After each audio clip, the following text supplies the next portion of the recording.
Em discussão única e votação, requerimento número 52/2024, de autoria coletiva, que solicita a prorrogação do prazo da vigência da Comissão Parlamentar de Inquérito constituída para a concessão dos serviços funerários de Caxias do Sul.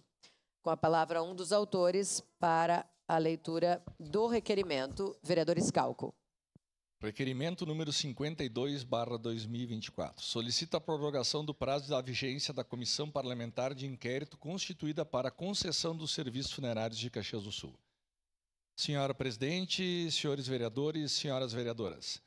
Os vereadores que apresentem e subscrevem, observadas as normas regimentais, solicitam a prorrogação do prazo de vigência da Comissão Parlamentar de Inquérito para investigar a concessão dos serviços funerários de Caxias do Sul, até o fim da presente legislatura.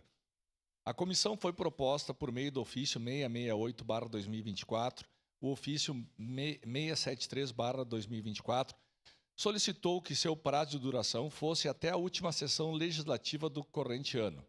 A resolução da mesa número 1388/A, de 5 de novembro de 2024, criou a Comissão Parlamentar de Inquérito, que foi devidamente instalada em 11 de novembro de 2024, conforme ata de reunião. Desde a sua instalação, a CPI realizou reuniões ordinárias e extraordinárias, aprovou requerimentos para solicitar documentos e determinar oitivas de depoentes. No entanto, conforme legislação, o prazo para envio de documentação pelo Poder Executivo, por exemplo, é de 30 dias, e os primeiros depoimentos a serem tomados tiveram início dia 6 de dezembro de 2024, podendo se estender até o dia 13 do mesmo mês. Ocorre que o prazo de duração da CPI é a última sessão legislativa do ano e, conforme o regimento interno dessa Casa Legislativa, o ano legislativo finda no dia 15 de dezembro, logo os trabalhos precisariam ser finalizados até a última sessão ordinária de 2024, em 12 de dezembro.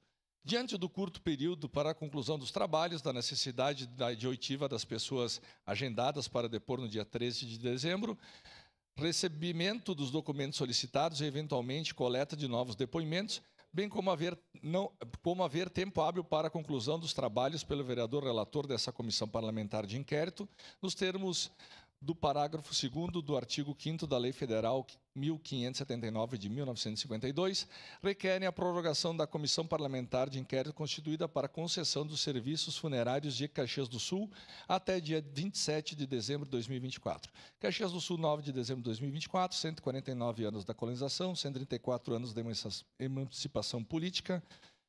Assinam esse documento vereador Scalco, Bressan, Bortoluz, Estela Balardim, D'Ambros, Lucas Carenato, Lucas Dil, Omir Cadori, Tatiane Frisso e Wagner Petrini. Era isso, senhora presidente.